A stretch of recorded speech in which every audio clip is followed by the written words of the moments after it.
Hi everyone, welcome back to the channel. My name is Cynthia, and on this channel I talk about metaphysics, psychology, and everything in between. In today's video, I'll be going over the books that made my 2024 unforgettable. Here they are. 2024 was hands down my best reading year ever. I read more books than I've ever read in any other year. But these are the ones that made my favorite list. They were so compelling, so captivating, and I can't wait to reread them. Honestly, they lingered in my mind days after I'd completed them.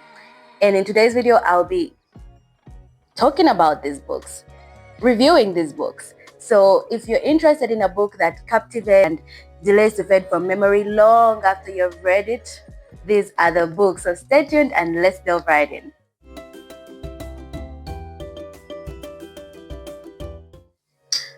First on the list, we have My Brilliant Friend by Elena Ferrante. And first of all, I want to shout out to my brilliant friend Wambo, who gifted me this book last year. I had such an exquisite time with it, so thank you, Wambo. And this is the first book in Ferrante's Neapolitan Quartet. So there are 3 more books in the series that I'm yet to read, but this one, amazing. It follows the lives of 2 friends, Lila and Elena, from childhood in a poor neighborhood in post-war Naples through adulthood, and their very intense and complex relationship. And what I found quite interesting in the book is that it shows, this book highlights how people have the capacity to inspire and challenge each other in very deeply formative and transformative ways. So education is a central theme in the book, and so we see Elena using education as a pathway to escape poverty and the oppression in her neighborhood, while Lila, despite her sharp intellect, finds herself trapped in an early marriage and societal expectations. And it also shows how different levels of education among friends can create a growing rift, because we see Elena growing in literary and intellectual circles while Lila stays tethered to her neighborhood. And what I found particularly interesting about this book is how Lila's brilliance and rebellious nature often pushed Elena to grow intellectually and socially. There's a particularly interesting part in the book when Elena is assigned a writing composition test in school, and so she writes about a topic that she had discussed with Lila.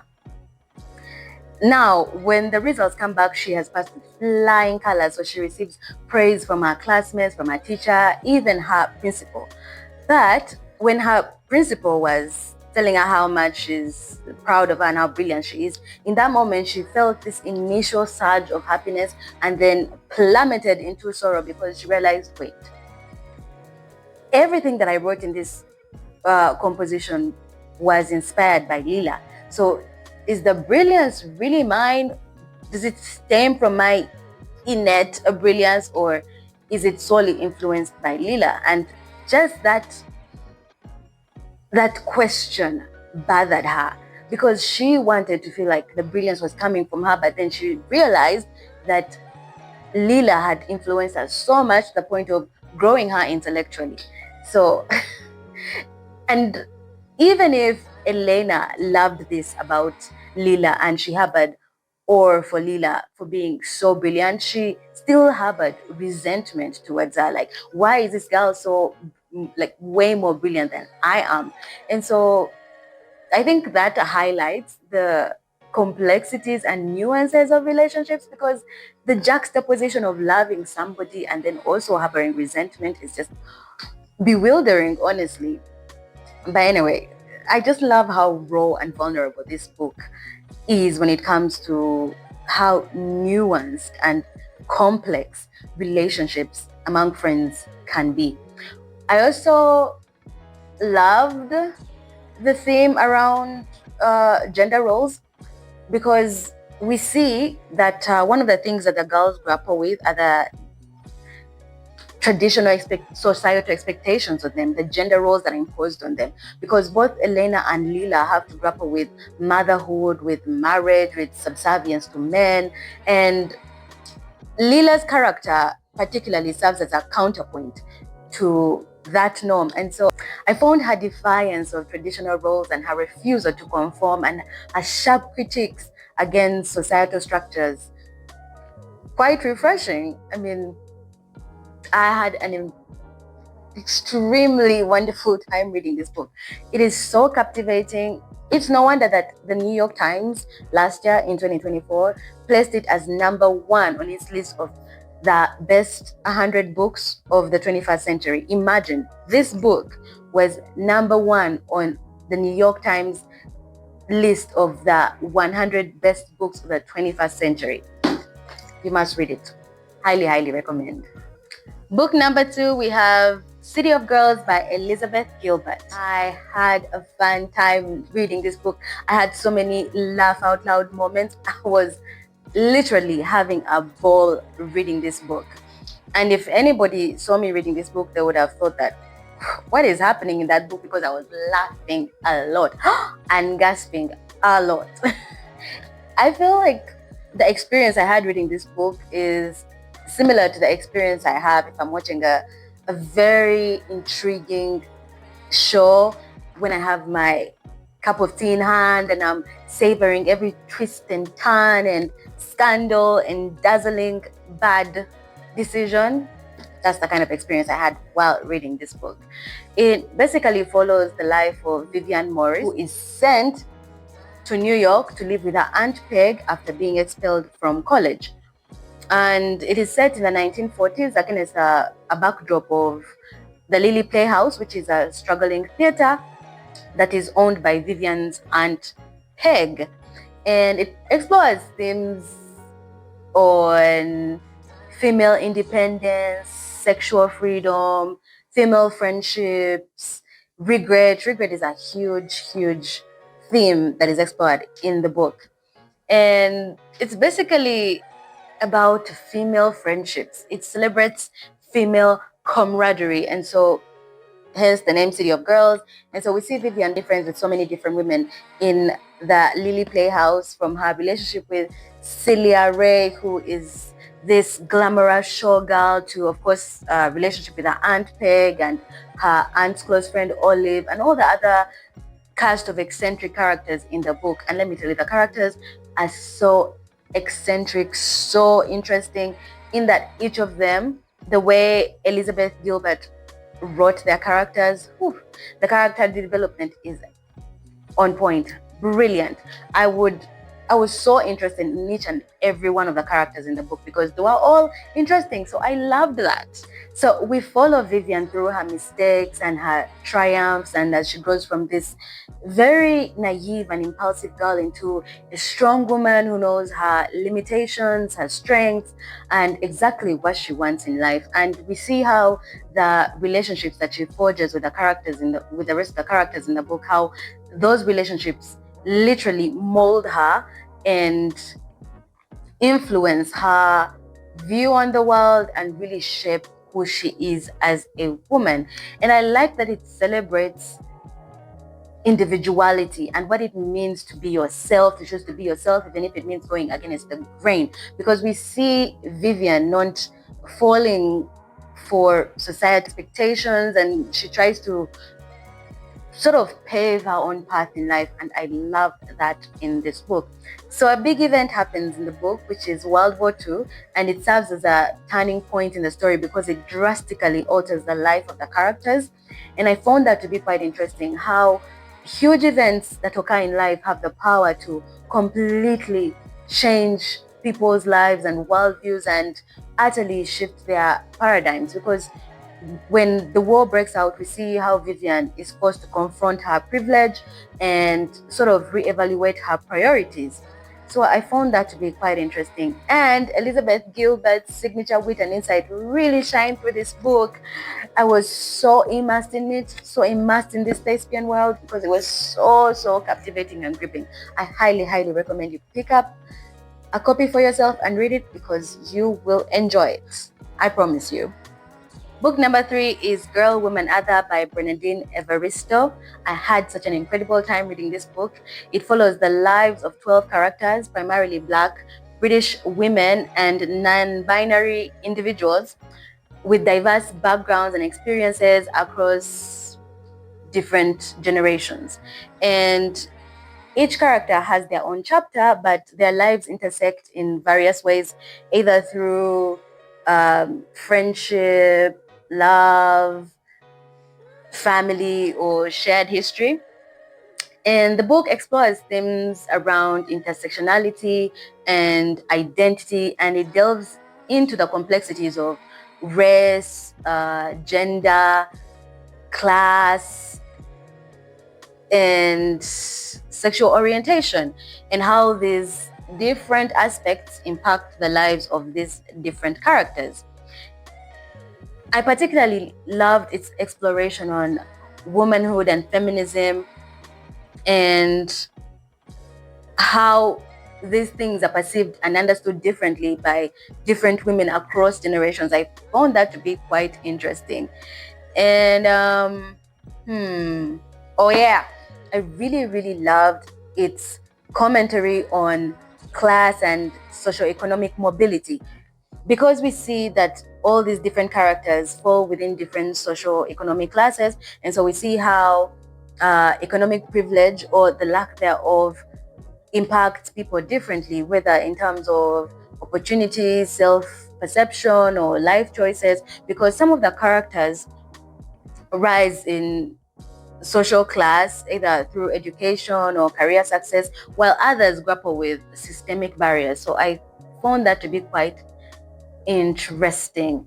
The book also includes LGBTQ plus characters and their diverse experiences, ranging from queer love and gender nonconformity. And I thought that highlights the ongoing conversation around sexuality and gender fluidity. So that was quite a treat. I really loved that about the book.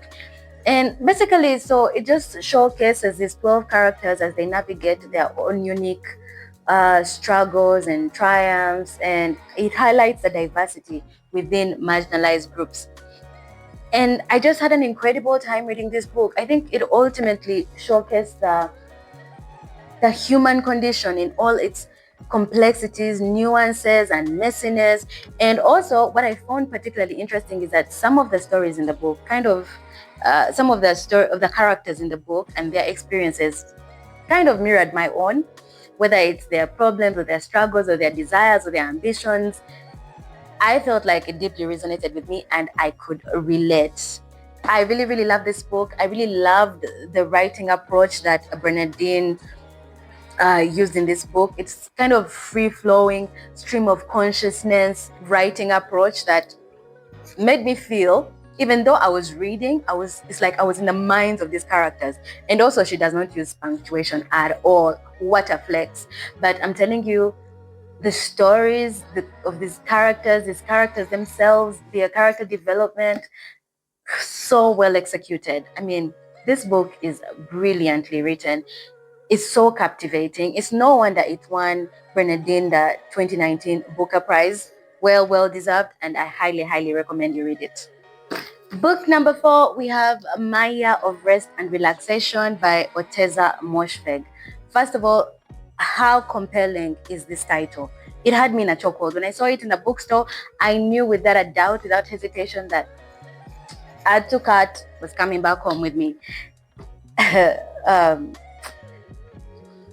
What an experience reading this book. My good Lord, it is a darkly humorous and deeply unsettling book that explores themes around grief, trauma, and existential despair.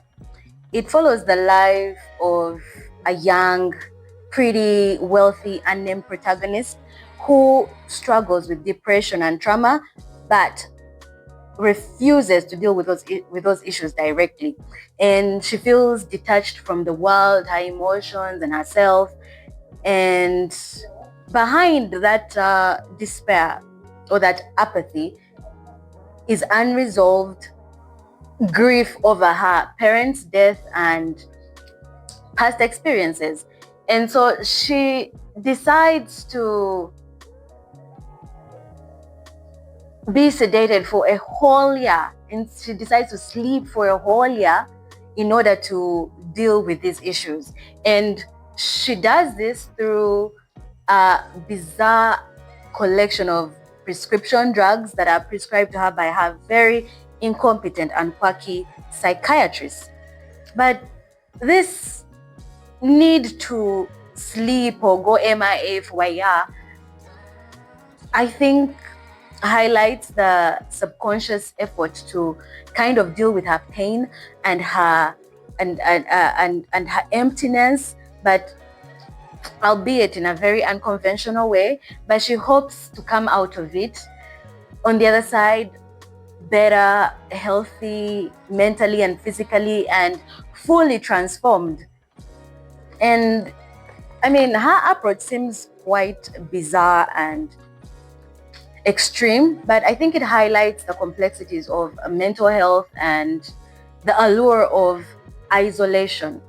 I mean, we've all had moments when we felt like we wanted to isolate ourselves and hibernate when we're going through some things, when we're struggling, in the hopes of coming out the other side better and fully transformed. Although I found her privilege and her self-centeredness a bit alienating, because let's face it, we all don't have the privilege of disappearing for a whole entire year just to deal with our issues. But I still appreciated the novel's raw and unfiltered honesty about the dark sides of human nature. And a standout feature for me in the book was the deadpan narration of the protagonist. I found it to be the blended moments of absurd hilarity and an unsettling sense of emptiness. I found that to be quite weird, and it made the experience of reading the book quite unsettling, but at the same time oddly cathartic. So this book is quite compelling, I must say. And if you're a kind of person who appreciates introspective, character-driven, dark, edgy sort of books, highly recommend this book. Very, very compelling, captivating.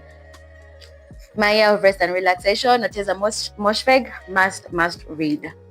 Book number 5 is Educated by Tara Westover. My good Lord.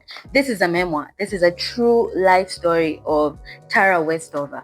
And it is both harrowing and inspiring. I remember reading this book and often returning to the cover page and thinking to myself, my Shayla, you know that meme? I just couldn't believe that this innocent looking girl went through the life that she did. Anyway, so Educated is a memoir that recounts Tara Westover's life from a survivalist family in rural Idaho to obtaining a PhD at Cambridge University. It follows a traditional coming of age structure. So we follow Tara, who is born to these very strict, religiously fundamentalist parents and grows without a formal education, access to medical care, or even exposure to mainstream society because of her father's paranoia of government intervention, and so he isolates the family. Regardless, Tara educates herself enough to pass the ACTs and obtain admission at Brigham Young University. And Tara's love for education is inspired by her brother Taylor, who, unlike the rest of the family members, loves learning, and therefore he encourages Tara to pursue education. And when he leaves home to go to college, this plants a seed in Tara's mind, and she decides that, hey, wait, I can also obtain an education despite my parents' or my family's opposition to formal education. And so she does that. And at college, she learns about all these events that occurred in the world, like the Holocaust and the civil rights movement. And so this marks a pivotal point in her journey towards independent thought. Another major theme that is explored in the book is trauma at the hands of family. For example, we have Tara's father, who has a mental illness that manifests in religious paranoia, and so he rejects anything to do with formal education, medical care, even when the children sometimes fall sick and get injuries. He refuses to take them to hospital and refuses government intervention, keeping his family isolated completely. And also, Tara suffers trauma at the hands of her brother Sean, because he physically and emotionally abuses her, and her parents deny these things outrightly and dismiss them. And this leaves Tara emotionally wrecked. And even when she has some loving moments from her mother and moments of understanding, her mother ultimately sides with her father to ensure family unity over her own daughter's safety. So this forces Tara to break free from her family, but this is incredibly difficult for her to do because she still feels tremendous guilt and self-doubt, and even she has moments of longing for the past.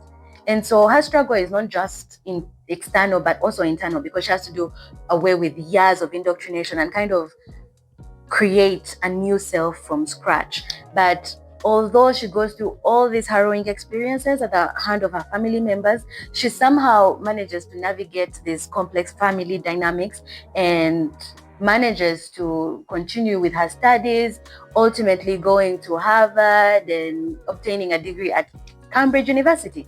So I think this book highlights the transformative power of education and personal growth, but not just academic learning, but the kind of intellectual and emotional awakening that happens when you devote yourself to education, because we see the power of education in reshaping a life. So if you are those people who is interested in things to do with complexities of family dynamics, personal transformation, and the power of education to reshape a life, this is the book for you. I had an incredible time reading this book. It was very heartbreaking at certain points, and I can't believe that she lived this life. I remember after reading this book, just trying to look out for her on the internet. Does she have an Instagram? What is she doing so far? Like, I watched so many of her interviews because I was so inspired by her story, and I'm sure you will also be inspired by her story. Highly recommend. Book number 6, we have 100 Years of Solitude by Gabriel Garcia Marquez. My good Lord, I've never encountered a book like this before.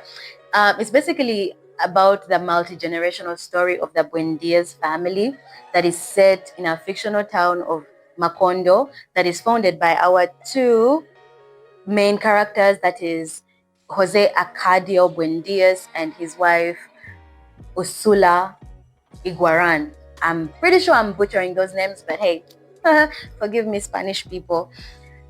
This book explores themes on solitude, which is a defining trait in the Buendias family, and Macondo, actually, the city itself. So we see most of the characters in the book grappling with solitude, whether emotionally, physically, intellectually, at some point in their lives. For example, we have the family patriarch, who is Jose Arcadio Buendias, and how he isolates himself in his love for alchemy and knowledge, and how he eventually becomes mad because of his love for these things. And we also have Aureliano Buendias, who is a key figure in the civil wars that are depicted in the book. And so he isolates himself by detaching himself from his human emotions, becoming this cold and solitary leader. We also have the family matriarch, who is arguably Fernanda, but I say arguably because I think the family matriarch, anyway, according to me, is Ursula, because she held the Buendias family down. But anyway, so we have Fernanda, who isolates herself and the family with her very strict and rigid beliefs that create a cold and distant household.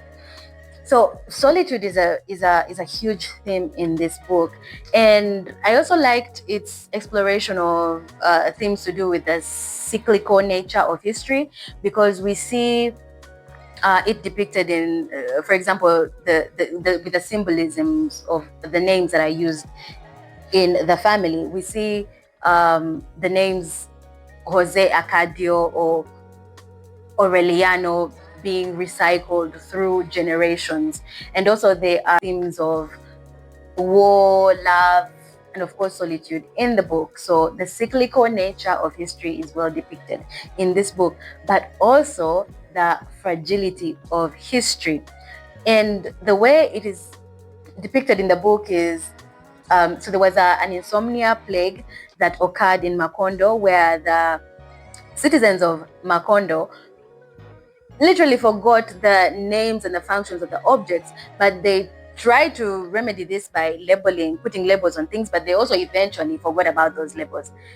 And also there is a massacre that happens in the book, and the deaths of the people were erased from official records. So it shows how history can be manipulated, can be ignored, or completely erased. So I liked that depiction of the fragility of history in the book. I must warn you though that this book has some really confronting elements, especially when it comes to its depiction of wars and its exploration of the themes of colonialism and exploitation.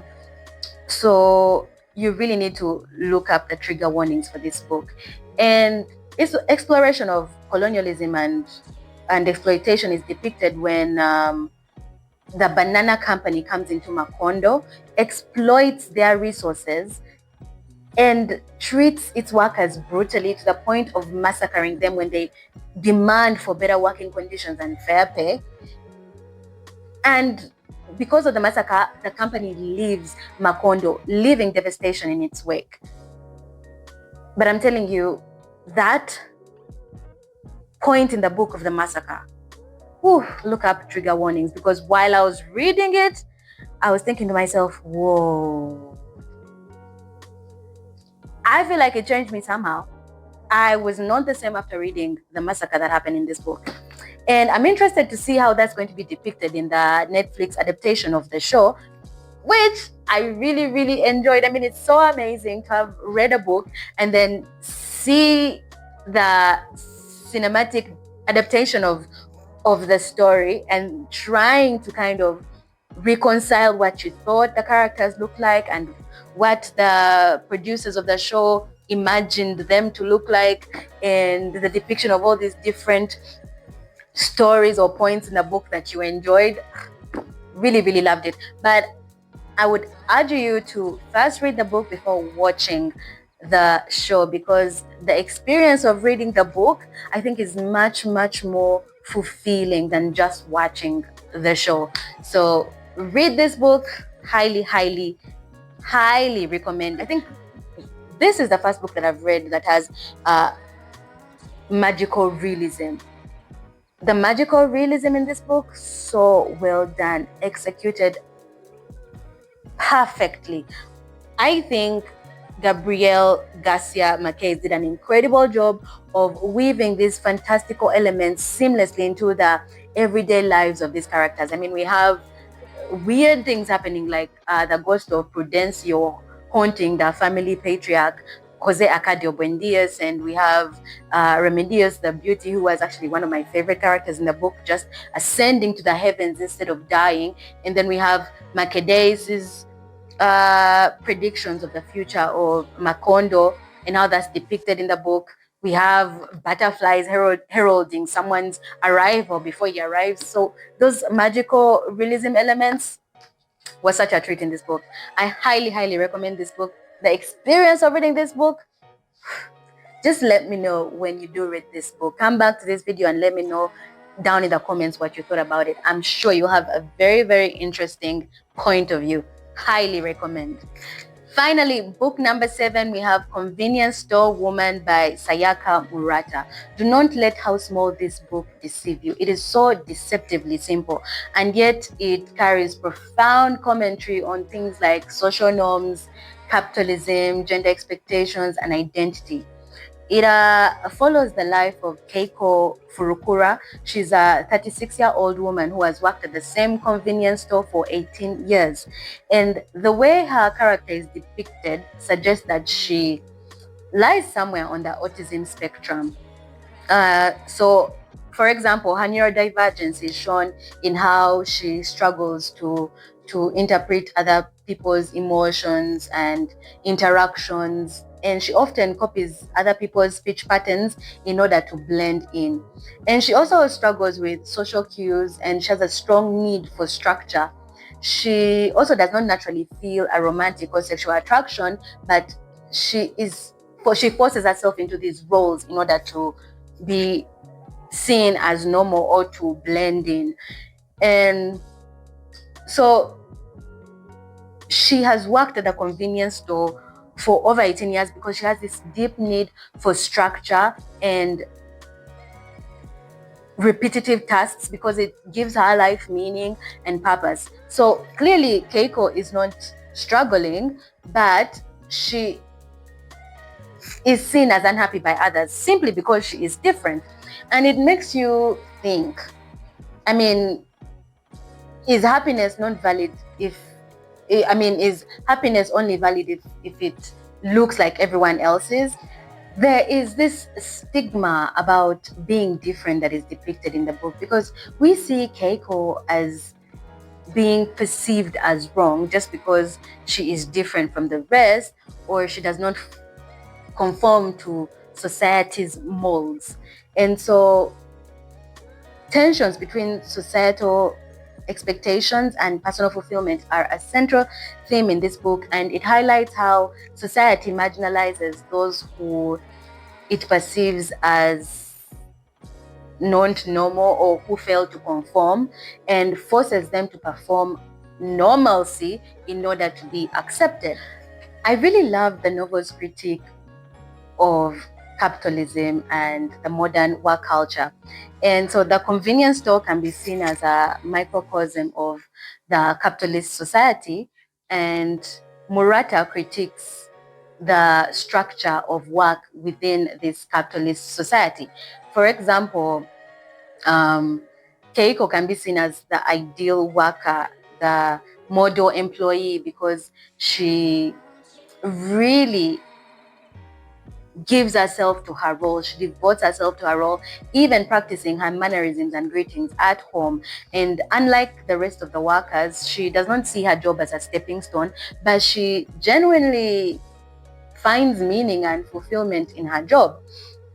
And it also shows how workers are depicted as cogs in the machine, because in the convenience store we see that the workers are supposed to follow a certain script, stay cheerful, and suppress their individualism in order to allow for the convenience store to perform optimally.